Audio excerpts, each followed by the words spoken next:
तो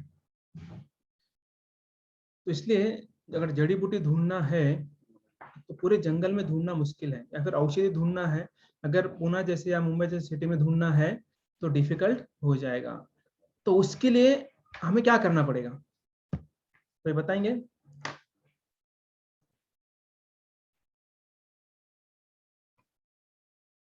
देखो, आपके पास प्रिस्क्रिप्शन है और वो पर्टिकुलर दवा है, तो आपको पूरे पूना में ढूंढना है तो कैसे ढूंढेंगे, क्या करना होगा।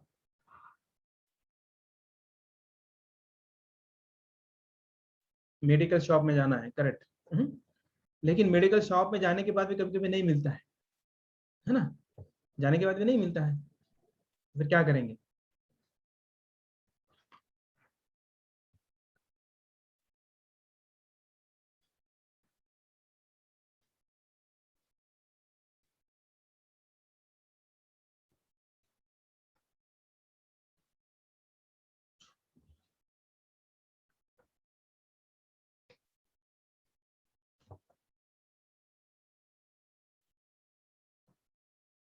ओके, मेडिसिन ही चेंज कर देना है, वही मेडिसिन चाहिए हमको।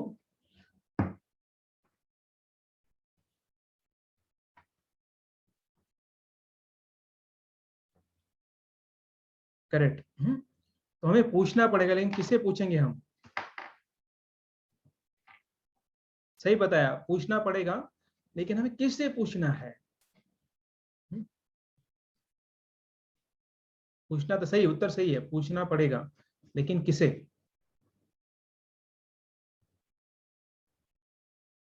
डॉक्टर को, लोकल पर्सन को।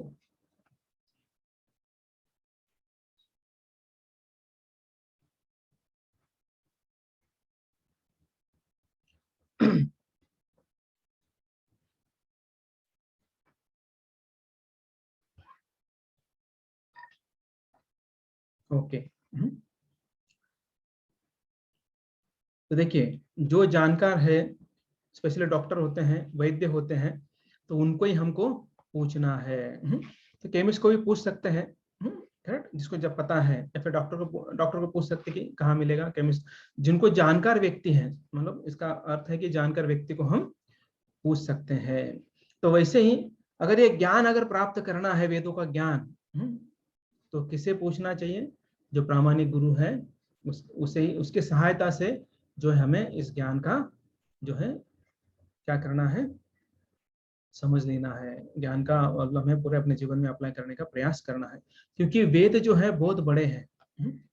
आज सुबह सुबह हम एक मिल रहे थे, एक से वो जपा कर रहे थे, मैंने पूछा कैसा चल रहा है, क्या चल रहा है, तो बोले जपा हो गया, बोले हाँ। तो मुझे बोले मुझे 4 वेद और पुराण जो है घर पे लेके जाना है। मतलब वेद मिलेंगे कहाँ आपको, और ये इतने सारे वेद जो है कहाँ जाकर आप रखेंगे, घर में इतना जगह होगी नहीं, बोले घर में नहीं, मंदिर में रखूंगा। गांव का मंदिर है, उधर वेद जो है रखूंगा। मतलब पढ़ेंगे कौन, जो जिसकी इच्छा वो पढ़ेंगे, लेकिन समझेंगे कितने लोग। तो इसका मतलब क्या है कि इतना आसान नहीं है वेद। पहले तो वेद ढूंढना, तो पहले तो वेद मिलते नहीं है, क्योंकि ढूंढना पड़ेगा। उसके बाद फिर वो कोई समझाना वाला चाहिए, हम खुद होकर समझ नहीं सकते हैं, तो हमें समझाने वाला कोई तो चाहिए। तो इसका मतलब समझाने वाला मतलब क्या है कि उसने वो पढ़ा होना चाहिए, समझ लेना, उसे भी जो है समझ लेना पड़ेगा। तो ये बहुत डिफिकल्ट है, वेदों को, सब वेदों को पढ़ना। उसमें पूरा जीवन चला जाएगा पढ़ने के लिए, और समझने के लिए पता नहीं कितना जन्म लगेंगे, और उसके बाद अप्लाई करने के लिए। तो बेटर है कि हम अगर गुरु के पास जाते हैं तो वे हमें जो है क्या करते हैं, इसेंस क्या है वो बताते हैं। तो बहुत बार हम बोलते हैं ना, पूरा स्टोरी मत सुनाओ, इसेंस क्या है वो बताओ, है कि नहीं। तो एकदम अगर हम देखते हैं, जब कोई क्वेश्चन पूछा जाता है हमको एग्जाम में, तो हम जितना क्वेश्चन पूछे उतना ही लिखेंगे कि पूरा स्टोरी लिख देंगे, पूरा चैप्टर लिखेंगे वहां पर। चैप्टर तो लिखने की जरूरत नहीं है, लेकिन जितना आवश्यक है उतना ही हम लिखेंगे, इसके अलावा हम ज्यादा नहीं लिखेंगे। तो ये जो है, अब देखेंगे कि जो 3 आध्यात्मिक पक्ष क्या है वेदों की, तो ये क्या करते क्या है, हमें क्या सिखाते हैं। तो सिर्फ 3 जो है पक्ष है इसके, जैसे हमने देखा कि वेदों का तीन गुण में प्रकटीकरण हुआ है, श्रुति न्याय स्मृति। और अभी देखेंगे कि इनका आध्यात्मिक पक्ष तीन है। पहला है संबंध, दूसरा है अभिधेय और तीसरा है प्रयोजन। तो इसमें संबंध में जो है क्या सिखा,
हरे कृष्ण।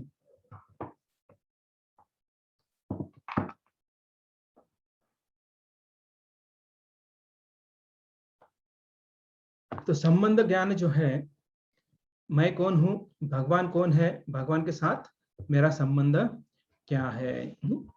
तो ये संबंध ज्ञान जो है वेद हमें देते हैं। दूसरा अभिधेय। देखिए, अगर वेदों में अगर हमें ढूंढना है पूरा, तो हम ढूंढ सकते हैं? नहीं ढूंढ सकते हैं, क्योंकि एक जगह पर नहीं है, अलग अलग जगह पर थोड़ा थोड़ा दिया गया है। तो एक जगह पर नहीं है, इसलिए हमें पता नहीं कि कहाँ पर क्या क्या है।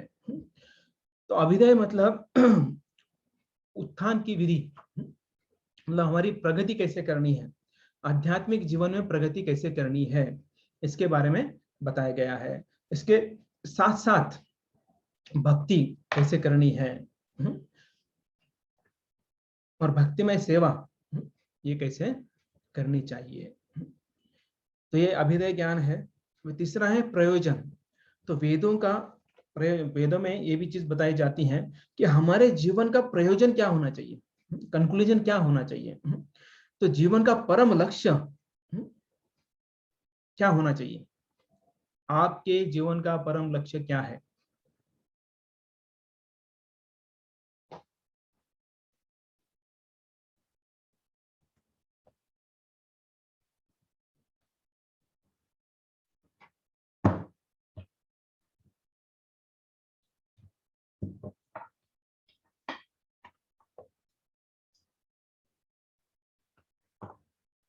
आपके जीवन का परम लक्ष्य क्या है। कुछ लोग अभी भी कंफ्यूज है, अपने जीवन का लक्ष्य बता नहीं पा रहे, इसका मतलब अभी भी कंफ्यूज है।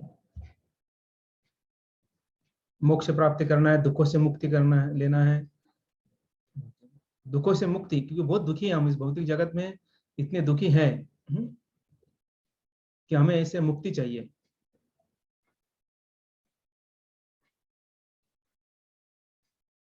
ओके, कुछ लोग बोल रहे कृष्ण प्रेम चाहिए। तो कृष्ण प्रेम जो है मिलेगा हमें, कैसे मिलेगा, क्योंकि भगवान जी को प्रसन्न करना है, तो कृष्ण प्रेम प्राप्त करना है। तो हमारे जीवन का चरम लक्ष्य क्या होना चाहिए, वो है भागवत प्रेम, भगवान का प्रेम प्राप्त करना। ये हमारा क्या होना चाहिए, हमारा जीवन का गोल, उद्देश्य, चरम लक्ष्य होना चाहिए। और ये कैसे प्राप्त होगा, जब हम भक्ति करेंगे। कैसे भक्ति करेंगे, हम किसी के अंडर रह के, या हम किसी को फॉलो करके, किसी को मतलब जो प्रामाणिक गुरु हैं, अथॉरिटी हैं, जब उनको फॉलो करेंगे हम, तो हालांकि तकलीफ होती है, क्योंकि कभी कभी हमारा मन नहीं चाहता है, हमारे इंद्रिय नहीं चाहते हैं, लेकिन ऐसा हमें आदेश या हमें बताया जाता है ये करने के लिए। अगर हम वो सुनेंगे अच्छी तरह से, अगर हम वो अपने जीवन में उसको अप्लाई करेंगे, तभी हम स्लोली स्लोली कहाँ जाएंगे, भगवत प्रेम के पास जाएंगे। अगर हम इंडिपेंडेंट रहने का प्लान करेंगे तो कभी भी हमें भगवत प्रेम मिलेगा नहीं। तो देखिए, अगर कोई सोचता है क्या जरूरत है, मैं बहुत होशियार हूँ, इंटेलिजेंट हूँ, मैं तो बहुत पढ़ा लिखा हूँ, पढ़ी लिखी हूँ, तो मुझे क्या किसी को फॉलो करने की जरूरत है। तो मुझे तो पता है, मैं तो बड़ा हूँ, बड़ी हूँ, तो मैं तो समझ सकता हूँ या समझ सकती हूँ कि मुझे क्या करना है क्या नहीं चाहिए। मुझे पता है 16 माला करना है, भागवत पढ़ना है, भगवत गीता पढ़ना है, और जब मन में आए तब मंदिर जाना है। जब फेस्टिवल होते हैं, एकादशी होते हैं, स्पेशल इवेंट्स होते हैं, तब जाना है, और वहां जाकर क्या करना है, मैं भक्ति करूंगा, भक्ति करूंगी, तो उससे मुझे भगवत धाम मिल जाएगा नहीं। अगर ऐसा कोई सोच रहा है तो वो भ्रम में है, इल्यूजन में है, तो ऐसा कभी नहीं प्राप्त होता है। तो वो परंपरा हम थोड़ी देर में उसके बारे में भी चर्चा करेंगे। तो देखिए, ये 3 वस्तुएं जो है, विषय वस्तु बहुत इंपॉर्टेंट है। तो संबंध जो है वे केंद्र बिंदु जो है, सभी संबंधों के केंद्र बिंदु क्या होना चाहिए, परम पुरुषोत्तम भगवान होना चाहिए। कोई भी संबंध हो, किसी का भी किसी के साथ संबंध हो, लेकिन क्या होना चाहिए कि हमारा जो है संबंध के केंद्र बिंदु भगवान होना चाहिए। तो मनुष्य का वास्तविक व्यवसाय क्या है? सबसे पहले तो बताएं कि आप सब मनुष्य है कि नहीं।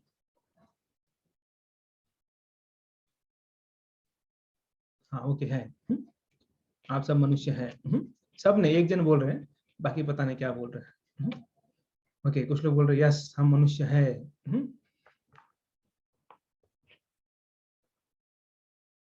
यस, बहुत समय लग रहा है, सोच रहे हैं हम मनुष्य है कि दूसरे कुछ है, प्राणी है दूसरे कुछ। तो मनुष्य प्राणी है, वो सही है।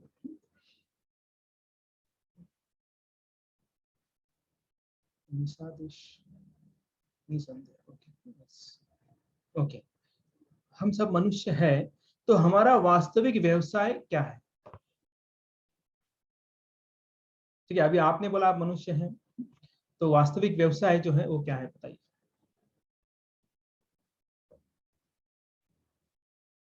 किसकी भक्ति करना, किसकी सेवा करना है? माता पिता की सेवा करनी है, पति की सेवा करनी है, पत्नी की सेवा करनी है, पति है परमेश्वर। ओके, भगवान की सेवा करना है, करेक्ट। कृष्ण की भक्ति करनी है, पक्का वास्तविक सेवा व्यवसाय हमारा वही है। हम कर रहे हैं क्या फिर? कितना कर रहे हैं, उस व्यवसाय में कितना समय दे रहे हैं हम? लेकिन अभी आप बोल रहे हैं भगवान का भक्ति करना है, कृष्ण प्रेम प्राप्त करना, कृष्ण की सेवा करना, ये हमारा वास्तविक व्यवसाय है, तो हम वो कितना कर रहे हैं, उसकी ओर जा रहे हैं या नहीं जा रहे, कृष्ण की ओर। सभी भक्त लोग अभी जो है ना 7 बजे शाम को मंडे से फ्राइडे तक जो है पढ़ रहे थे कृष्ण की ओर। सिर्फ पढ़ना नहीं है, कृष्ण की ओर जाना, वही हमारा वास्तविक व्यवसाय है।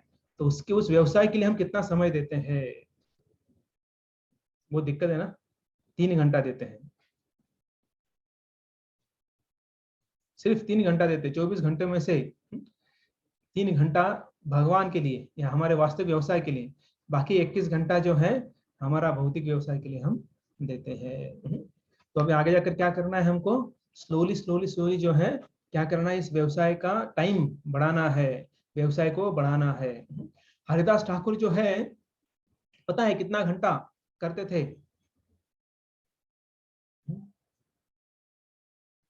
22 घंटा जो है, 22 आवर्स आउट ऑफ 24 आवर्स कौन सा वास्तविक बिजनेस करते थे।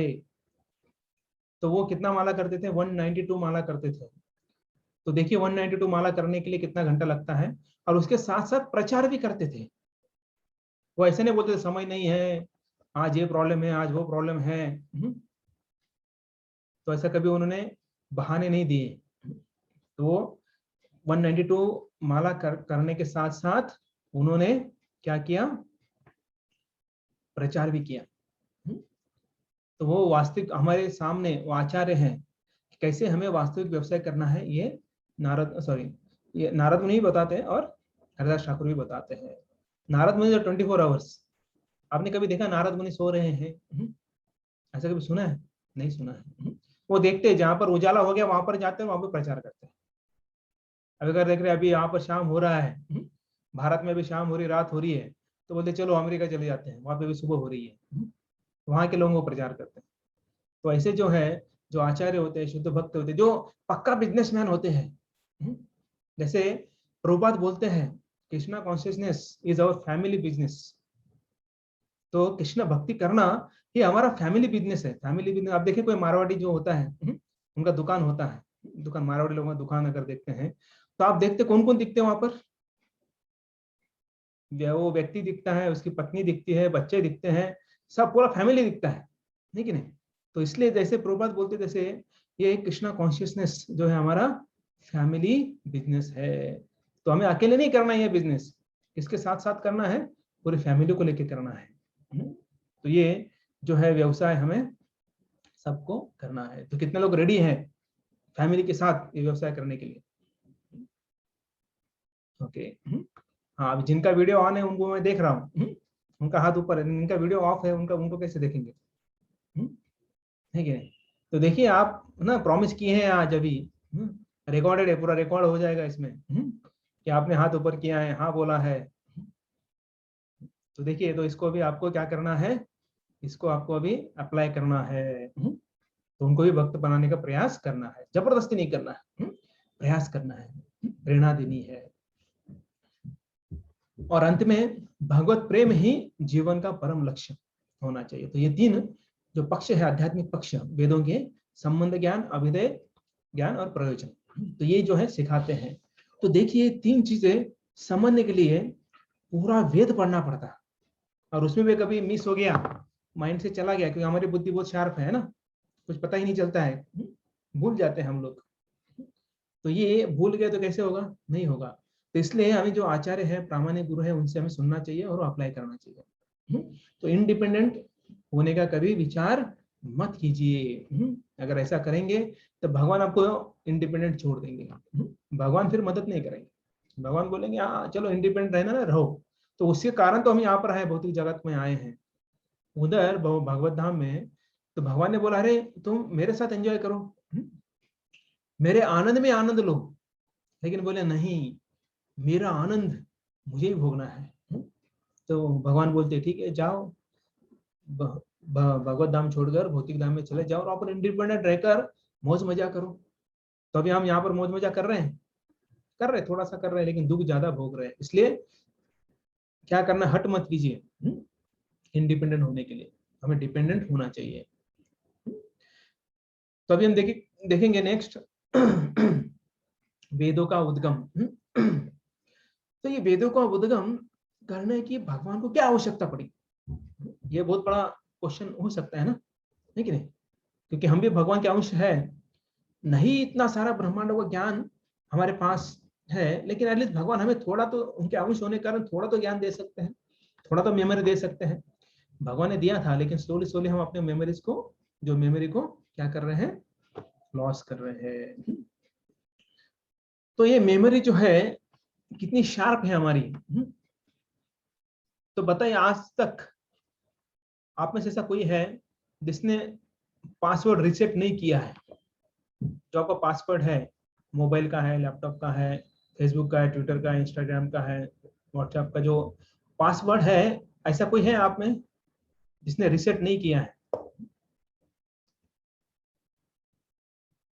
हाथ किसी का ऊपर नहीं है, कोई हाँ नहीं बोल रहा है। सब ने क्या किया है, रीसेट किया है। इसका मतलब क्या है कि हम जो है भूल जाते हैं।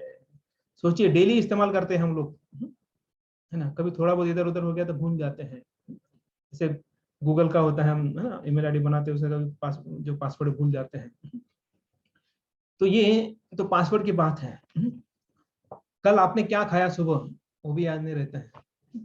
कितने लोगों को याद है कल सुबह क्या लिया था आपने?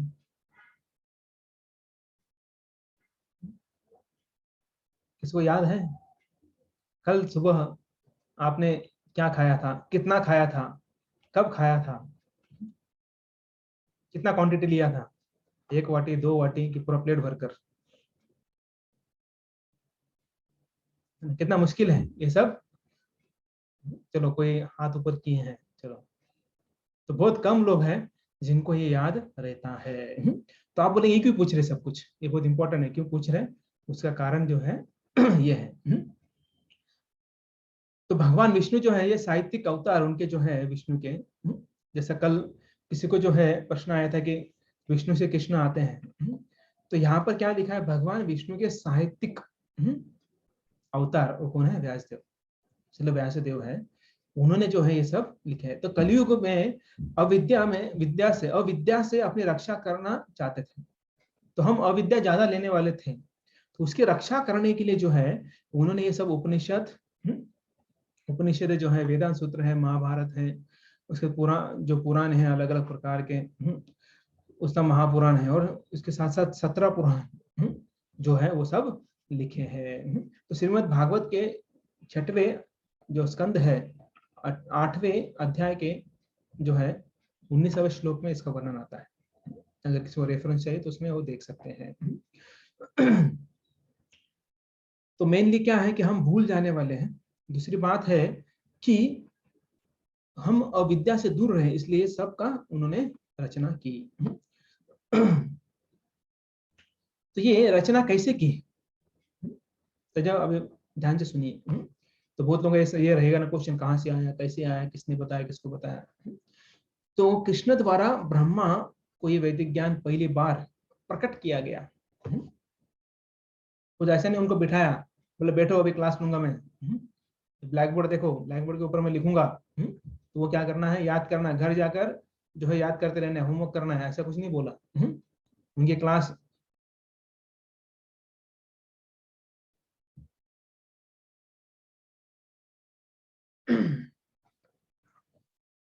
तो ये जो है व्यासदेव ने देखा सब प्रॉब्लम हो रहा है, सब इसके लिए जो है उनने सब रचा है। तो ब्रह्मा जी को सबसे पहले ज्ञान प्राप्त हुआ, तो भगवान कृष्ण ने उनके हृदय में ये प्रकट किया, दिव्य ज्ञान हृदय प्रकाशित। तो ब्रह्मा जी जो है जब उनका जन्म हुआ, विष्णु के नाभि कमल से जो है उनका जन्म हुआ, तब आने के बाद वो एकदम वो कंफ्यूज हो गए, बोले कहाँ हूं मैं, कहाँ जा रहा हूँ, क्या है, कुछ समझ में नहीं आ रहा था। तो उसके बाद जो है ढूंढने के बाद जो स्रोत, तो उनको सुनाई दिया तप। जब तप सुना तो तप करने लगे, तप करने लगे, तो ऐसा कई सालों तक, हजारों लाखों सालों तक जो है उन्होंने तप किया। तप करने के बाद जो है कृष्ण प्रसन्न हो गए। तो देखिए, तब जब हम तपस्या करते हैं तो भगवान प्रसन्न हो जाते हैं, और प्रसन्न होने के बाद हमें आशीर्वाद प्राप्त होता है। तो कृष्ण ने तप करने के लिए बोला, और तप करने के बाद कृष्ण प्रसन्न होकर उनको ये ज्ञान दिया। और उस समय जो अपना निज धाम जो है वो दिखलाते हैं उनको, और उसके बाद जो है जब दिखाने के बाद ब्रह्मा जी जो है उनसे जिज्ञासा करते हैं, और जिज्ञासा करते हैं तो कृष्ण जो है सब उत्तर देते हैं। तो ब्रह्मा पूरा ज्ञान प्राप्त करते हैं। उसके बाद ब्रह्मा जी जो क्या करते हैं, वो अपने पुत्र और शिष्य, पुत्र शिष्य बोल सकते हैं, तो नारद मुनि को ये ज्ञान दिया, और नारद मुनि जो है वो ज्ञान व्यासदेव जी को देते हैं। तो व्यासदेव द्वारा जो है फिर ये 4 वेदों का संकलन किया जाता है। तो देखिए ये कैसे जो है एक के बाद एक, एक के बाद एक के बाद एक हो रहा है। और व्यासदेव से उनका पुत्र सुखदेव गोस्वामी, इनको ये ज्ञान प्राप्त होता है। तो ऐसा ये ज्ञान जो है ये जो है गुरु शिष्य परंपरा में आ रहा है। तो ये वो लिखते बैठते नहीं थे, वो बोलते थे और सुनते थे। जैसे सुखदेव गोस्वामी ने जब बता रहे थे, तब परीक्षित महाराज और 80,000 साधु मुनि ऋषि थे, कितने, 80,000। तो सोचिए 80,000 साधु साधु थे, ऋषि थे, मुनि थे, तो कितना बड़ा साउंड सिस्टम लगा हुआ ना।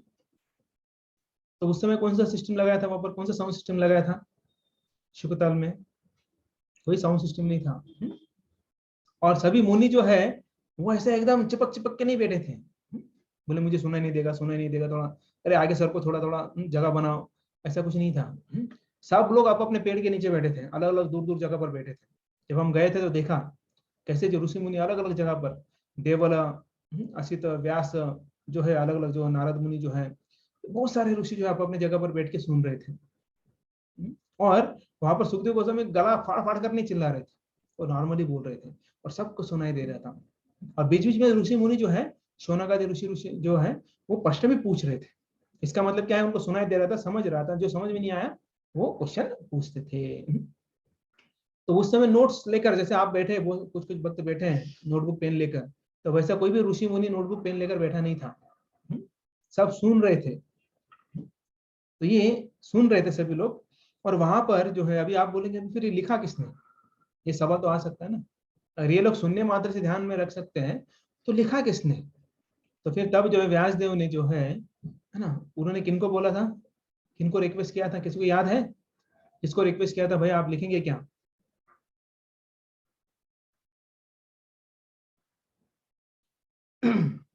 Okay, Ganpati Bappa, okay, Ganesh. तो कुछ ही दिनों में अभी गणपति बैठाने वाले हैं, है ना, 2-3 महीने में आएंगे, अभी गणपति भी आएंगे।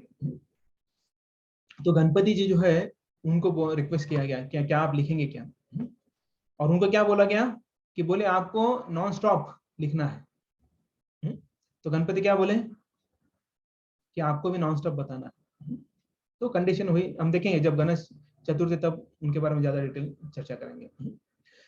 तो फिर ऐसा जो है, ये लिखान जो है वो शुरू हो गया। और सबने ये जो है फिर अभी पूरे 108 उपनिषद, उसके बाद जो है ये 17 पुराण, श्रीमद् भागवत छोड़कर, तो बाद में फिर वो वापस उन्होंने लिखा। तो महाभारत भी आया उसमें। तो महाभारत के अंदर भगवत गीता भी आता है। तो वेदांत को निचोड़कर सूत्र, दर्शन शास्त्र, ये सभी जो है उसके अंदर आ गए। तो भौतिक जो वैदिक ज्ञान है, वो भौतिक रूप से किसी बद्ध जीव से नहीं आया है। जो भी ये ज्ञान है, वैदिक ज्ञान, किसी भौतिक जो है बुद्धि से नहीं आया है। कोई नहीं बोल सकता कि ये साइंटिस्ट ने ये सब अपना दिमाग लगाकर लिखा है। नो। कौन थे व्यासदेव, कौन थे, ये भगवान के अवतार थे। तो वो साहित्यिक अवतार, तो उन्होंने जो है ये सब लिखा है। इसका मतलब क्या है, भगवान से ही ये सब ज्ञान आया है। और वैदिक परंपरा के अनुसार जो है वेद पूर्ण है और प्रामाणिक है।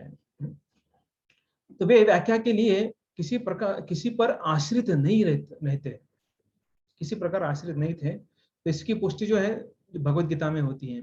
तो वेद साक्षात श्री भगवान से प्रकट हुए हैं, तो भगवत गीता में बोलते हैं।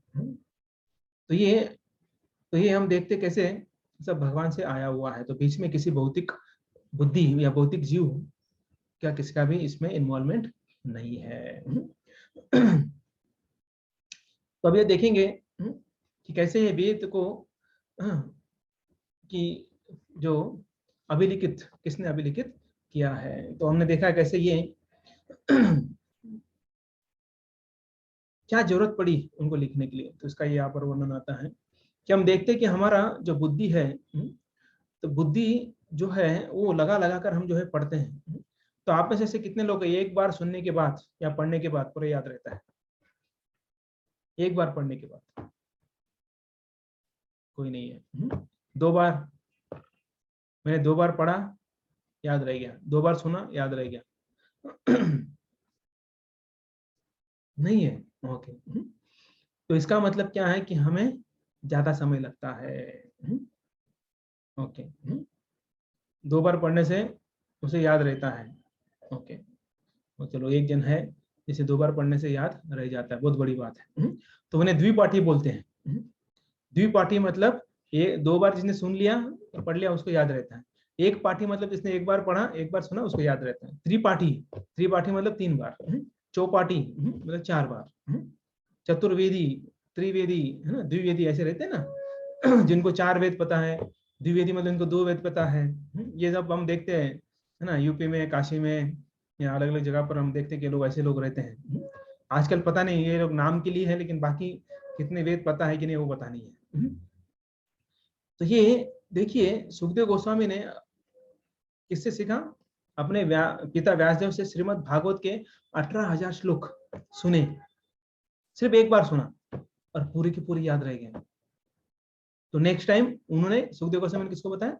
परीक्षित महाराज और पूरा 80,000 जो साधु संत थे उनको बताया। तो परीक्षित महाराज को भी एक ही बार सुना है, 7 दिन में एकदम कंटिन्यूअसली।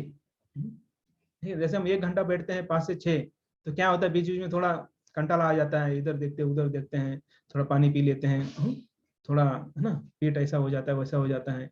तो यहाँ पर परीक्षित महाराज 7 दिन 7 रात बिना खाए पिए सोए, और कहा एक ही जगह बैठे थे। ऐसा नहीं बोले पैर दुख रहा थोड़ा घूम के आता हूँ, थोड़ा पीठ में दर्द है, तो ऐसा कुछ भी नहीं है। तो 18,000 श्लोक उन्होंने एक जगह बैठकर अपने गुरु के पास, अपने गुरु के चरणों के पास बैठकर जो है उन्होंने सुना, और समझ में नहीं आया तो पूछते भी थे। तो और कौन से समय वो सुन रहे थे? जिस समय उनका मृत्यु होने वाला है। उनको बोल दिया था कि 7 दिन में आपको मृत्यु होने वाला है, तो ऐसे समय वो ध्यान पूर्वक सुन रहे थे। तो देखिए अगर हमारा स्थिति क्या है, अगर मैं कोई बताता है कि अभी आप रहने वाले नहीं हो, आपको ऐसा ऐसा हो गया है, कोई गारंटी नहीं है, अभी 1 घंटा 2 घंटा या फिर आप 2 महीने के जो है क्या है मेहमान हैं, तो क्या करेंगे हम लोग? हम लोग मुझे अरे जितना एंजॉय करना है कर लो, ऐसा हम सोचेंगे। लेकिन ऐसा परीक्षित महाराज ने नहीं सोचा। तो ये हम देखते जो लोह युग, कली युग जो है वो कब शुरू हुआ? 5,000 और कुछ सालों पहले ये स्टार्ट हुआ। तो ये शास्त्र में कलयुग में सामान्य लोगों के लक्षण का वर्णन किया गया है। कलयुग में लोग कैसे रहेंगे? मंद सुमंद मतियो मंद भाग्य उपद्रता। मतलब क्या है? आध्यात्मिक रूप से लोग आलसी होंगे। देखिए आध्यात्मिक रूप से आलसी होंगे, और अल्पायु, उनका आयु जो है कम होगा, उनकी स्मरण शक्ति जो है वो कम होगी, अभाग्यशाली होंगे सता तथा सदैव विचलित रहेंगे। तो ये कलयुग के लक्षण है। तो कलयुग में लोग आध्यात्मिक के लिए उदासीन रहते हैं, और उनकी स्मरण शक्ति सीन मतलब कम शक्ति वाली होती है। तो इसलिए ये सब लिख के रखा है कि हम बार बार पढ़ें, बार बार सुने, तो हमारे दिमाग में ये सब बैठे। तो सोचिए भगवान को पता था कलयुग में क्या होने वाला है, हमारी बुद्धि, हमारा जो आयु है वो कम होने वाला है, तो इसलिए भगवान ने वो लिख के रखा है कि हम उसे पढ़े, देखे, सुने, और अपने जीवन क्या करें? जीवन में यापन करें।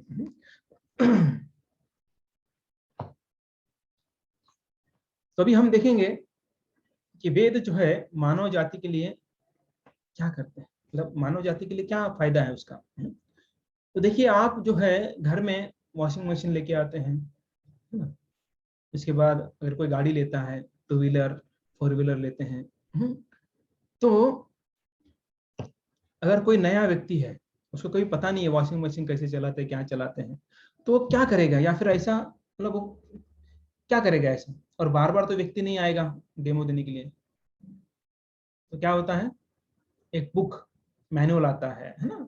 तो मैनुअल देखकर जो है वो व्यक्ति वॉशिंग मशीन कैसे चलाना है, उसके लिए वो क्या करता है? सीख जाता है उससे।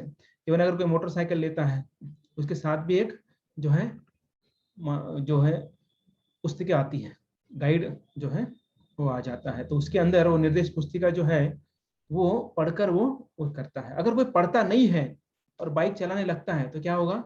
दुर्घटना हो जाएगी। या वॉशिंग मशीन चलाते हैं तो वॉशिंग मशीन खराब हो जाएगी, ठीक है ना? तो इसलिए जो है व्यक्ति को क्या करना चाहिए? अगर व्यक्ति बाइक लेके जाता है, वो पढ़ता नहीं है ठीक से, तो एक्सीडेंट हो जाएगा, हाथ पैर टूट जाएगा या मर जाएगा। तो वैसे मनुष्य जो है अगर वेदों को नहीं पढ़ता है, या फिर जो आध्यात्मिक गुरु के पास नहीं जाता है, तो क्या होगा? उसके जीवन में दुख ही दुख आएगा, और उसे पता नहीं चलेगा कि दुख क्यों आ रहे हैं।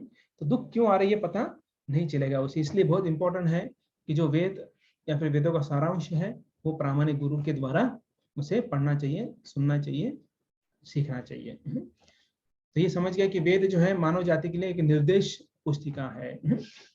तो जैसे इनके लिए, गाड़ियों के लिए, मशीन के लिए मैनुअल होता है, वैसे हमारे लिए मैनुअल क्या है? भगवत गीता और श्रीमद् भागवत। तो अभी हम आगे पढ़ेंगे। आगे जाएंगे। तो देखिए अभी एक किसी शहर में आपको एड्रेस ढूंढना है, तो कैसे ढूंढेंगे आप? किसको पूछेंगे? किसी के पास तो हम जाएंगे, ओके, गूगल मैप पे जाएंगे, ओके। तो एटलीस्ट आप किसी के पास तो जा रहे हैं, हाँ, व्यक्ति के पास ना जाकर आप गूगल मैप पे जा रहे हो, वो भी एक मतलब किसी का सहारा ले रहे हो आप, किसी का मदद, किसी का हेल्प आप ले रहे हो, नई व्यक्ति को। तो अभी राजू तो अमेरिका में, इसलिए ज्यादा लोग मिलते नहीं उधर पूछने के लिए, तो इसलिए वो गूगल मैप का ही ये करेंगे। लेकिन भारत में तो ऐसा सिचुएशन नहीं है। भारत में क्या लोग, है ना, पद पद पग पग पर लोग हैं, है ना। लॉकडाउन में भी लोग इतना भीड़ करते हैं कि हमको ढूंढने की जरूरत नहीं होता है, ठीक है नहीं। अगर आप मार्केट जाओगे तो मार्केट में तो 2 बजे तक फुल भरा हुआ रहता है। तो इसका मतलब क्या है कि भारत में कमी नहीं है लोगों की, लेकिन हम किसी के पास भी नहीं जाएंगे, ठीक है ना। किसी ऐसे व्यक्ति के पास जाएंगे जिसके पास विश्वास हो, या कभी कभी विश्वास रखना पड़ता है, ठीक है। उसके लिए एग्जाम्पल लेंगे हम लोग कि विश्वास जो है हम, सॉरी ठीक है, आप ही बताइए कि आप विश्वास किसके ऊपर रखते हैं या किसके ऊपर रखेंगे?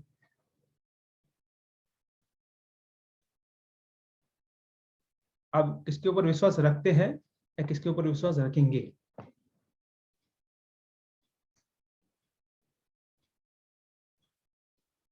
फैमिली के ऊपर, ओके।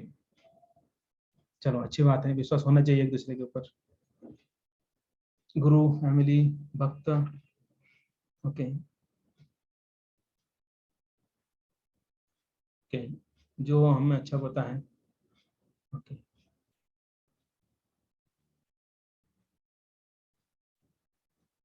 खुद पर, दोस्तों पर, कौन से दोस्त? भौतिक दोस्त, आध्यात्मिक दोस्त, जो प्रामाणिक हो।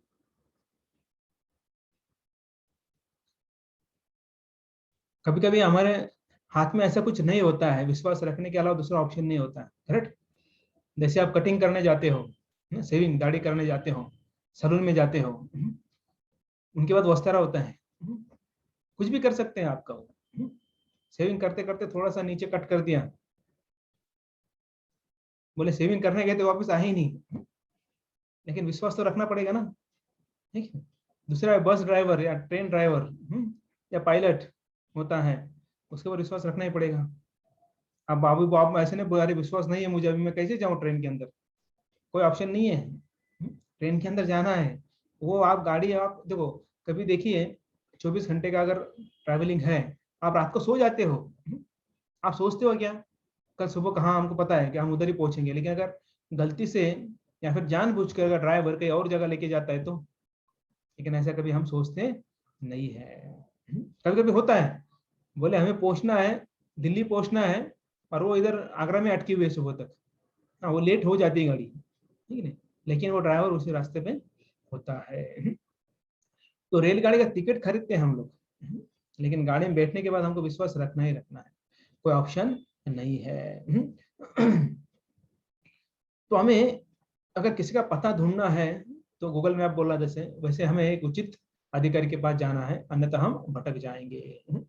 तो इसी प्रकार जो जीवन के मूल्य है, तो जीवन के मूल्य है, अगर उसे हमें ढूंढना है तो हमें जानकार, अधिकृत स्रोत, सोर्स के पास जाना चाहिए।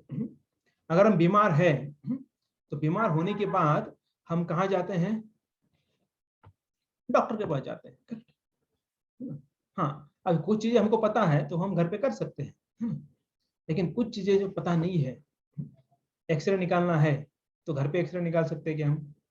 नहीं, तो हमको जो है जाना पड़ेगा टेक्नीशियन के पास, डॉक्टर के पास, वो बताएंगे कैसे करना है कि नहीं। तो बहुत सारे जैसे बीमार गिरते हैं डॉक्टर के पास जाना चाहिए, वैसे आध्यात्मिक ज्ञान के लिए भी हमें कहाँ जाना चाहिए? प्रॉपर सोर्स के पास।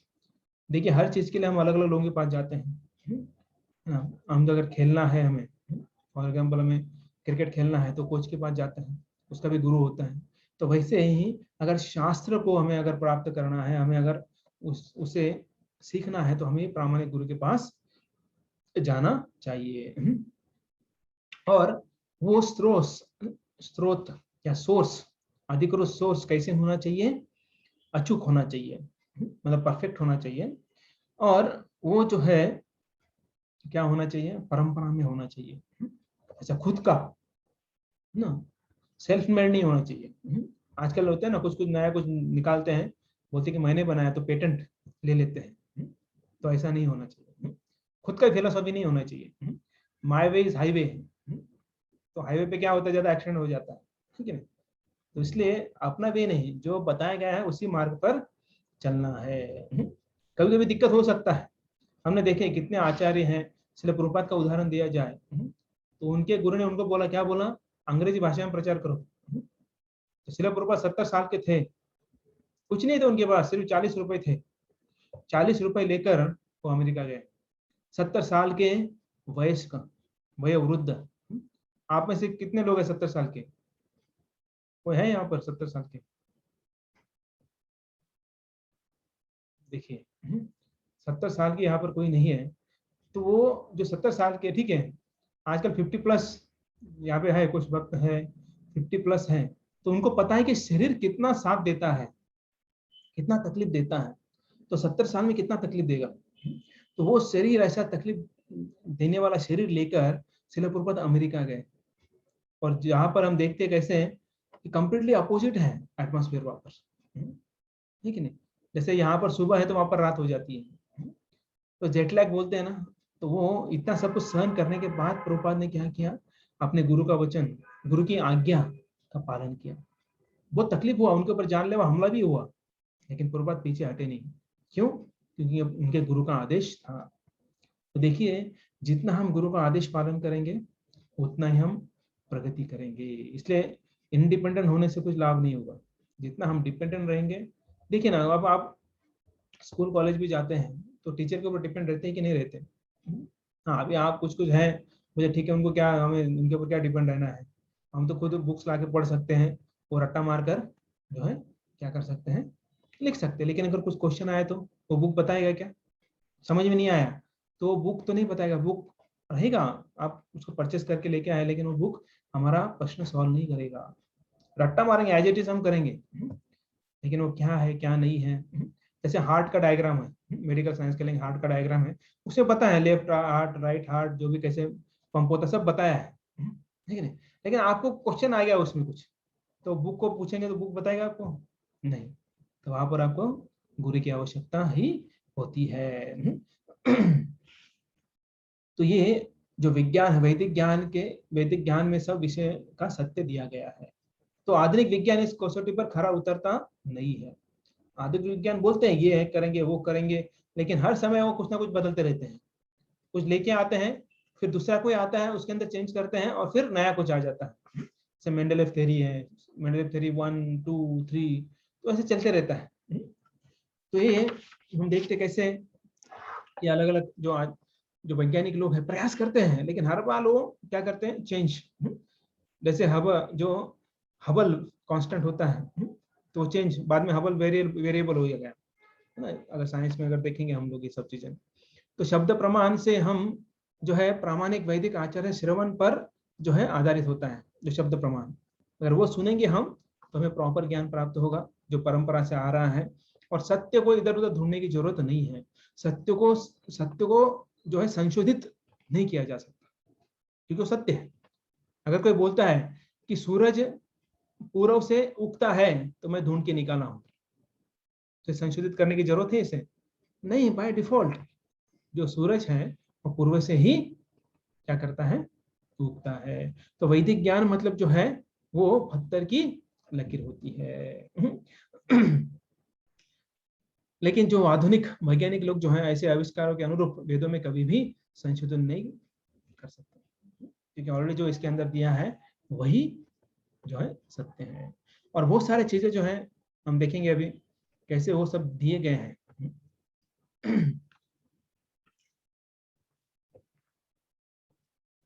तो अभी हम देखेंगे अभी इस समय तो ये वेद जो है हमें बहुत कुछ सिखाते हैं। और अगर हम अपने ध्यान से और गुरु के मार्गदर्शन से अगर हम वो वेद पढ़ेंगे, शास्त्र पढ़ेंगे, अच्छी तरह समझ लेंगे, तो इसमें हमारा लाभ ही लाभ है। खुद का तो लाभ होगा क्योंकि हमें ज्ञान प्राप्त होगा, हम अपने अंदर सुधारना कर सकेंगे और दूसरों की भी सुधारने का प्रयास करेंगे। और वैज्ञानिक लोग जो है वो कितना भी प्रयास करें, वे जो है क्या कर नहीं सकते, जो वेदों की बराबरी नहीं कर सकते हैं। वो बोलते हैं हमने सर्च किया, हमने रिसर्च किया, बोलते हो रिसर्च, इसका मतलब रिसर्च मतलब क्या है, जो ऑलरेडी सर्च किया है उसके ऊपर सर्च, मतलब उसे रिसर्च बोलते हैं। तो हर एक जो वैज्ञानिक है वो ऐसे ही करता है, जो ऑलरेडी है उसके ऊपर रिसर्च करता है। अभी फॉर एग्जांपल जो घास होती है, घास ग्रास होती है, घास होती है, तो उसके ऊपर वैज्ञानिक लोग जो है रिसर्च करते हैं।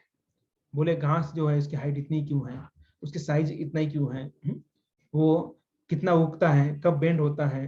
अरे भगवान ने दे दिया है आपको सब कुछ, उसमें क्यों दिमाग लगा रहे हैं। और देखो बाकी चीजों में ये करो ना, आप भक्ति करो, कैसे माला बढ़ाए, कैसे भगवता पढ़े, कैसे भागवतम पढ़े, कैसे भक्तों का संग ले, इसमें जो है उन्होंने रिसर्च करना चाहिए। लेकिन वैज्ञानिक लोग जो है इसका कोई जरूरत नहीं है। हमारे एक मित्र हैं जिन्होंने पीएचडी किया, किसमें पीएचडी किया, कि साबुन लगाने के बाद जो क्या बोलते हैं बबल्स, बबल्स आते हैं ना, साबुन लगाते हैं फोम आता है, तो उन्होंने पीएचडी किसमें किया कि कैसे वो साबुन लगाने के बाद जो बबल्स होते हैं, वो फोम होता है, वो ज्यादा से ज्यादा शरीर पर टिके, उसके ऊपर रिसर्च किया उन्होंने 4 साल। क्या कर रहे थे, ऐसा साबुन बनाया जिसमें केमिकल डालकर जो है बबल्स ज्यादा देर शरीर पर है तो लोगों को आनंद आएगा उसका। तो देखिए 4 साल किसमें उन्होंने गंवाए। अभी वो भक्त बोल रहे थे क्या करें, अभी पीएचडी लेना है ना, डॉक्टरेट लेना है तो करना ही पड़ेगा। तो बोल रहे थे कि ये है ना भौतिक ज्ञान है, लेकिन हमें क्या करना पड़ता है, पापी पेट का सवाल है।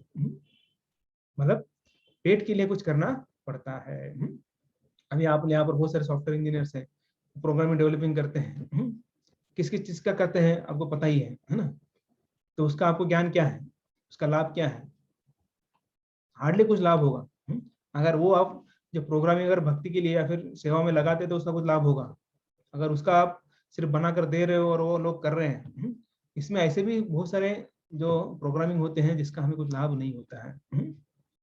तो लेकिन किसके लिए करना पड़ता है, खुद के लिए, फैमिली के लिए करना पड़ता है। तो ये वैदिक शास्त्र जो सिखाते, क्या सिखाते हैं कि हमें जो 3 चीजें हमने देखे, संबंध, अभिधेय और प्रयोजन, कि हमें किसके साथ संबंध रखना चाहिए। लेकिन ये भौतिक ज्ञान जो है वो कुछ अलग बताते हैं, लेकिन आध्यात्मिक ज्ञान जो है हमें अलग बताते हैं, सही बताते हैं, जिसके कारण हम अपने जीवन में क्या कर सकते हैं, सुखी हो सकते हैं। तो अभी हमें देखना है, हाँ इसका मतलब ये नहीं कि हमें भौतिक ज्ञान को छोड़ देना है, भौतिक ज्ञान हमको रखना है, उसको सीखना है। हाँ लेकिन किसके लिए, हमारे उधर निर्वाह के लिए, जितना जरूरी है उसका हमें ज्ञान लेना चाहिए। इसका मतलब ये नहीं कि और सिर्फ वैदिक ज्ञान ही पढ़े। हाँ लेकिन ये एक है, अगर वैदिक ज्ञान पूरा अगर हम गुरु के अंडर, प्रामाणिक गुरु के जो है अधीन होकर पढ़ते हैं, तो हमें चिंता करने की जरूरत नहीं है कि वो भी ज्ञान जो है हमारा पेट पालेगा। इसका मतलब ये नहीं कि अगर हम वैदिक ज्ञान लेंगे तो हमारा पेट नहीं भरेगा, ऐसा नहीं है। ऐसे बहुत सारे लोग हैं सिर्फ जो है वैदिक ज्ञान के ऊपर ही वो आश्रित होते हैं और पूरा जीवन यापन करते हैं। तो यहाँ पर हम विराम देंगे, तो नेक्स्ट टाइम जो है हम गुरु शिष्य परंपरा क्या होती है उसके बारे में हम चर्चा करेंगे, और भी कुछ जो है अलग अलग विषय हैं, तो उसके बारे में हम अगले क्लास में चर्चा करेंगे। अभी किसी का कुछ प्रश्न है तो पूछ सकते हैं।